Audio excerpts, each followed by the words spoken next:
this is his first time to speak. Is that true? Yes, sir. He spoke. His wife spoke earlier. And I was very interested in his topic. So when he sent me, he said, we usually let the speakers pick their topic. We don't pick it for them. I mean, that's the ideal world, right?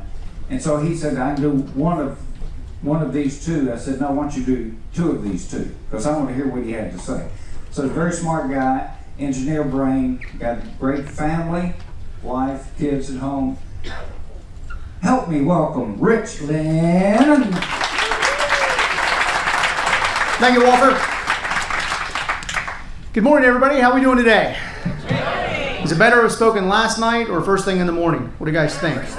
First thing right now. That's like my key to just get going, I guess. All right. My name is Rich Lennon. You already met my better half, Stephanie. She got up here and spoke earlier in the cruise. I'm a local real estate investor from Richmond, Virginia. It sounds a little disingenuous being out in international waters in the Caribbean, calling myself a local investor. But maybe that's just because I only invest within half an hour or an hour of my local community. I fall from the Jim Ingersoll tree of knowledge. Jim was one of my first mentors. He's in the room. I'm part of his mastermind. If you haven't joined it yet, you should. I hit a couple branches on the way down falling out of that tree, and Jim helped pick me back up a couple times. How many people here are from Richmond? We got a fairly large contingency. Okay, I'd like all of you to leave the room right now. Just get out. I don't want you to hear what I have to say. I have a few takeaways so far in the cruise. Number one is that Cindy Crane is the most popular person in the room, without a doubt. Only one with a standing ovation. I don't know if she's here this morning. My number two takeaway is when two lawyers get in a room late at night, they can talk for an hour and not answer any questions. And it's somehow my fault. Another takeaway is that you can get one lawyer in a room late at night, and he might be generous enough to answer all your questions and make a real difference in your business. Quincy, that was great last night. Thank you very much. Another takeaway I have is that I'm not the only person in the room that believes that the zombie apocalypse is upon us, and that there are some fellow hoarders out here with me. I appreciated meeting a few of you.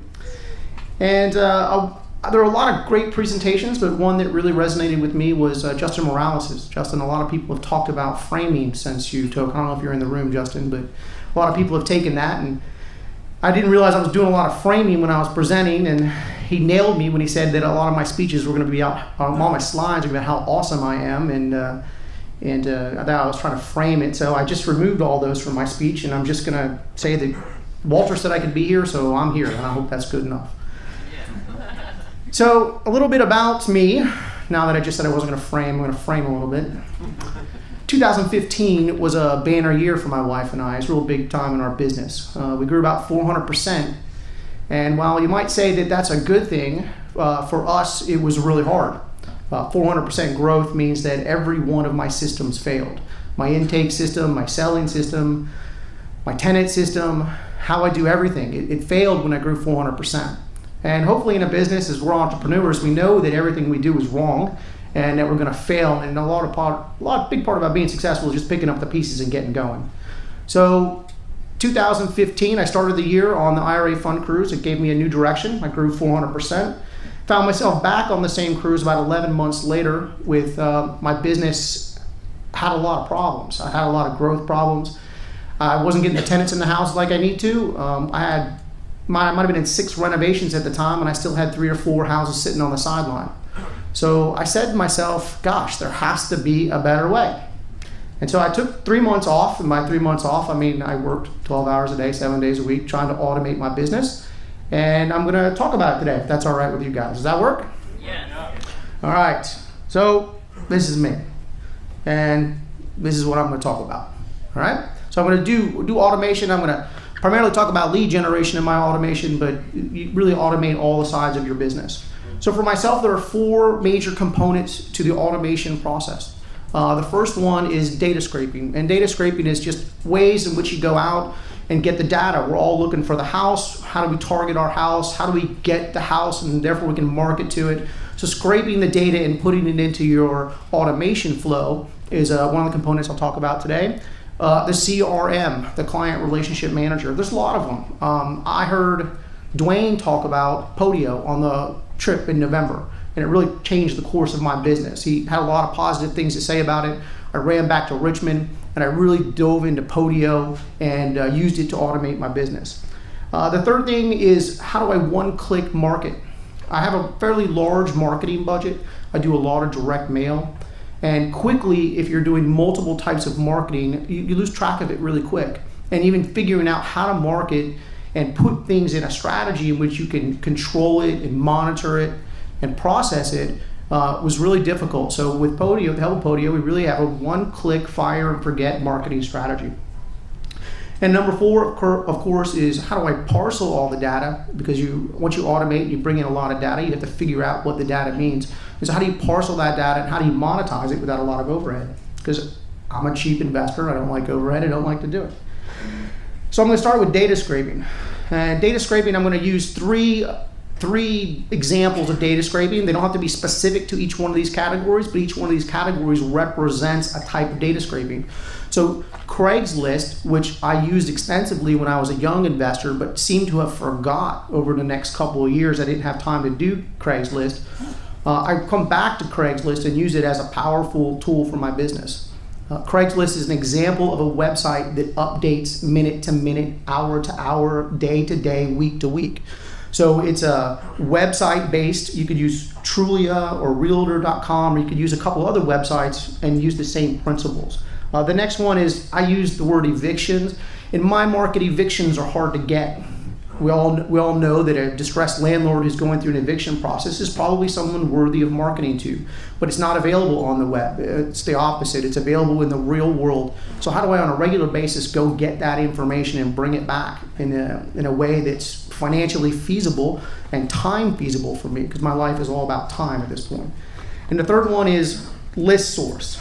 What do you do with your big lists? We all have them. They're high equity lists, maybe in your market, or your absentee lists or something like that. They could have 10,000 people on the list. You can quickly lose track of who you're marketing to and how you're marketing to them. And so these are the 3 data entry points, the 3 scraping that we put into the flow of our business. All right, so I'm going to talk and give you a couple examples of what we do specifically in each one of these categories. Boy, time is flying up here, right? So this is Craigslist. If you haven't seen the program or the web-based software ifthisthenthat.com, I would suggest you write it down and take a look at it. If this then that is a bot or a spider or whatever you want to call it that goes out and captures data for you, and you can use it extensively on Craigslist. So you put in a keyword. In this example, I'm going to use for sale by owners. So we all probably know that a for sale by owners are probably a pretty good lead, but it's hard to manage and go after every for sale by owner in your market. So what we do is we use if this then that. We program the word FSBO into Richmond, and every time on the Richmond Craigslist a for sale by owner pops up, it goes into our flow. And I don't touch it at all. I don't go on the Craigslist. It's all set up and automated. And so what happens is the bot grabs the advertisement, basically takes the data, puts it in a picture form, and then dumps it into a mailbox for me, into an email that I've created. Really creatively, I call that email box for sale by owner Craigslist. Okay? So from the email box, it goes to a virtual assistant. I use virtual assistants. Kevin Straub talked about them a little bit out here. So I won't go into detail, but we use virtual assistants. We use Odesk, or I think it's Upworks now that we use to get them. So our virtual assistant then takes the data and uses the data in the flow in which I tell the virtual assistant to do so. For the for sale by owner, what we like to do is we like to call them. We like to give them a phone call. Does anybody in the room have time to make a 5-minute conversation to all the for sale by owners that ever came on your Craigslist? Probably not. It's not something that we can realistically do. But you can certainly hire a virtual assistant to do it. And that virtual assistant can start the process for you, create a filter for you, and if it's a good lead, so suppose you prompted the virtual assistant to ask, hey, if I give you a cash offer at 60% of what they were asking on Craigslist, would you be interested? And then the virtual assistant might flag that for me and say, hey, this person hung up the phone on me, called me a bunch of dirty names, and don't call them back. Great, save me the time, I can push that one to the side. But maybe they asked them, hey, would you be interested in seller financing? And the for sale by owner said, hey, I might be willing to entertain that. And then that virtual assistant puts it into my CRM, my client relationship manager, and creates a task for me to follow up with that. So I've really gone through a filter process, and by the time it ends up on my desk, or even better, I have 2 or 3 buyers working for me, ends up on their desk, we've flagged them to return the phone call, and we've tracked down the for sale by owner.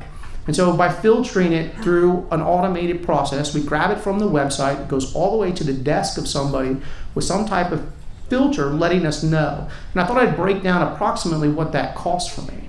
So it's about I pay $2 an hour for a virtual assistant. It takes about 5 minutes to enter the data, pull a couple comps, make 1 or 2 phone calls, and put the information in. And so that piece of information cost me about 16 cents to be sitting in front of myself.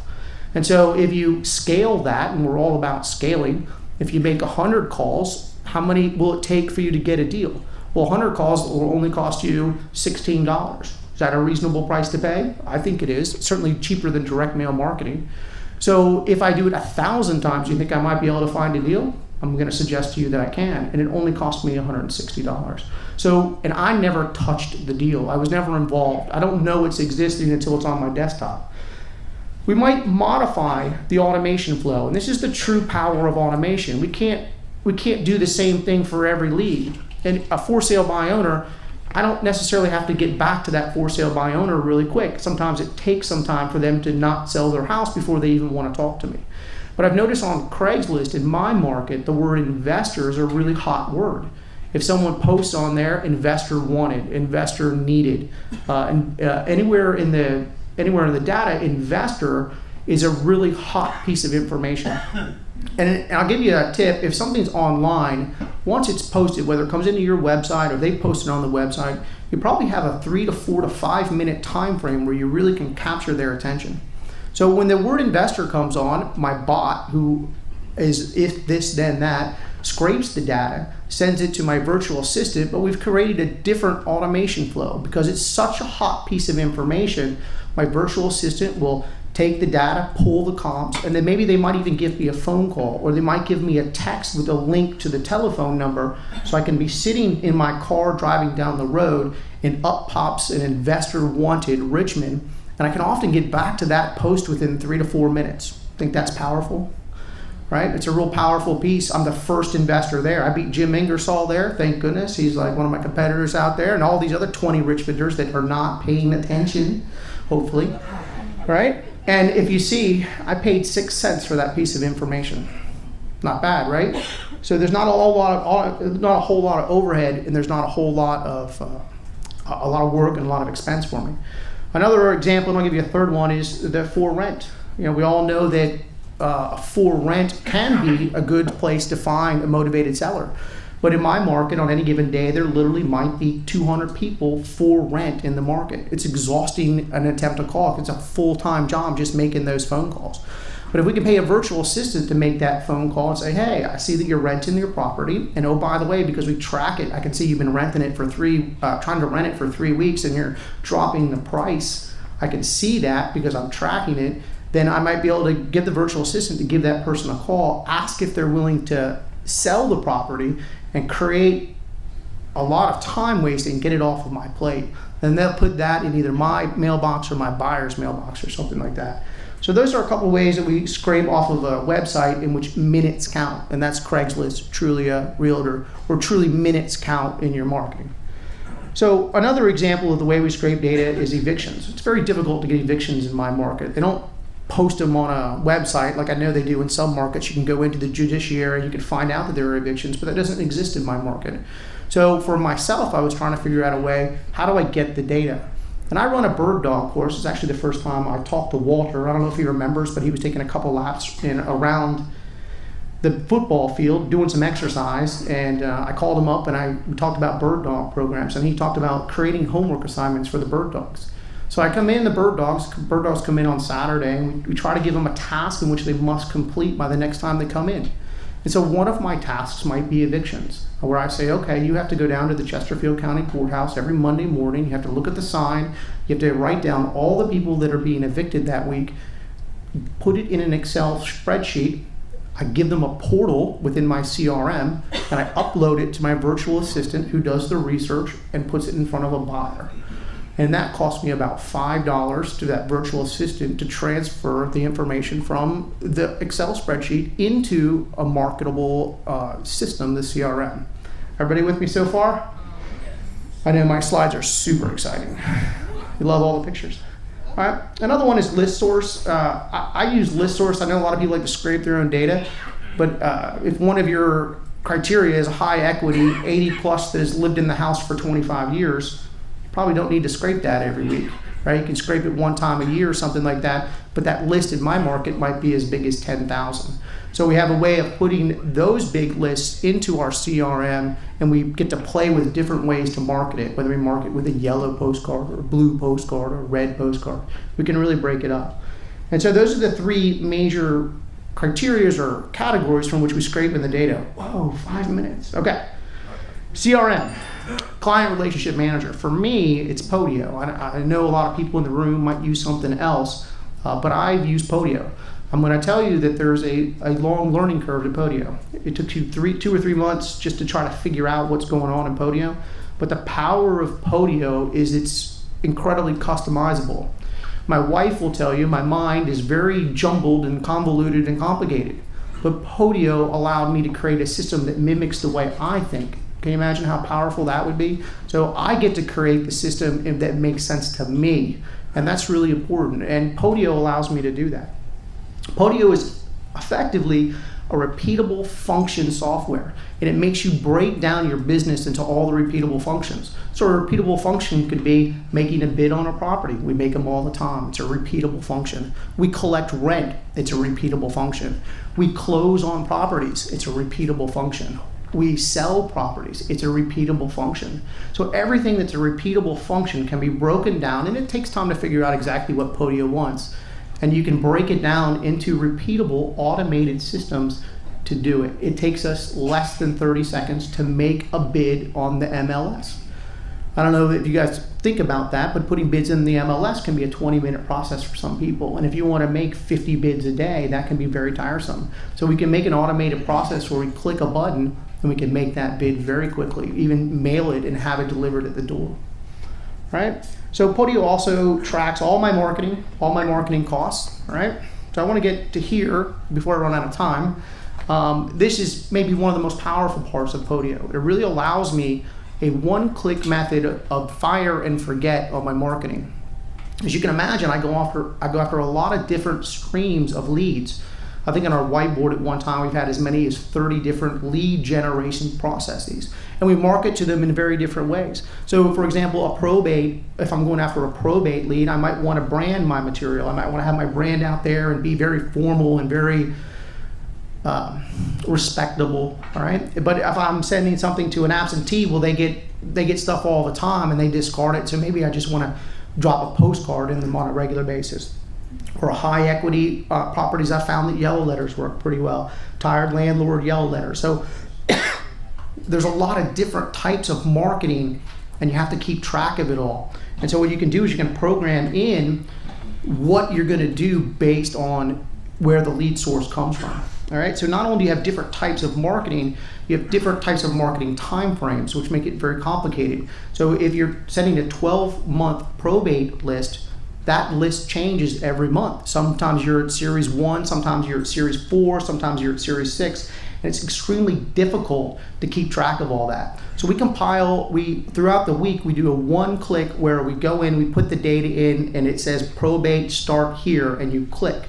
And then for 12 months, on every Thursday, it drops into a folder which tells us what marketing material we need to send and where we need to send it. And it's extremely powerful. So you can keep track of tens of thousands of marketing pieces in this manner. So it's really made a difference. So I have a couple examples here of just the different time periods in which we might send out the marketing. Also, which is key to myself, is that I don't want to be working in my business. I want to be working on my business. So it allows me to empower the people who work with me or for me.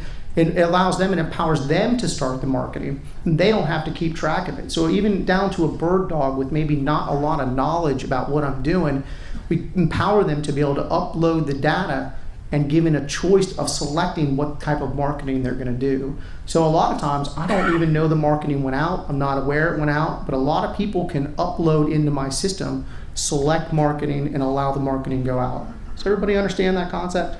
Yes. All right. Is this helpful, I hope? Yes. All right. So I'm 45 seconds. All right. I'm almost done. All right. So monetizing and parceling the data. So we get, we track. This isn't the ones that we go out where we maybe do some calling, but we get over 250 leads a week into our business through processes like this. And then you can imagine just keeping track of the leads and processing, because you get 250 leads, that's 50 phone calls, return phone calls you have to make a day. And then the next week there's 250 more coming in. So we have a process to deal with the data and remind us, and a combination of virtual assistants. We now are creating massive lists of people. So we create text lists. We create, almost done. We create text lists.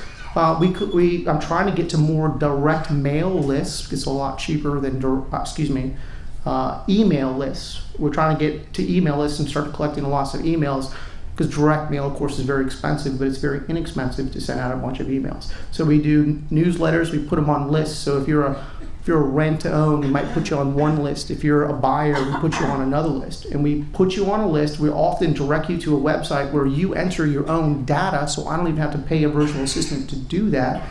Then you drop into my CRM, and you're in there, and I don't have to keep track of you anymore. I have approximately 40 phone numbers. It's probably more than that, because I track everything that I do through a phone number, which I think is a very powerful way to do it. I use CallRail. I like the reporting systems of CallRail. I really like the interface. I think it's very good. I find it fairly inexpensive for what I can do. What I also like about this system is that I'm always trying to create a process in which I can be pulled out of, or anybody can be pulled out of. Has anybody here ever lost an employee or a buyer? Right? We all lost them. And as a business owner, one of the things that we're afraid about, are they going to take the business with them? So I control everything. I control the email accounts, I control the telephone numbers, and truly at the stroke of a couple keystrokes, I can divert the lead. So I can just change where the lead goes within a couple strokes.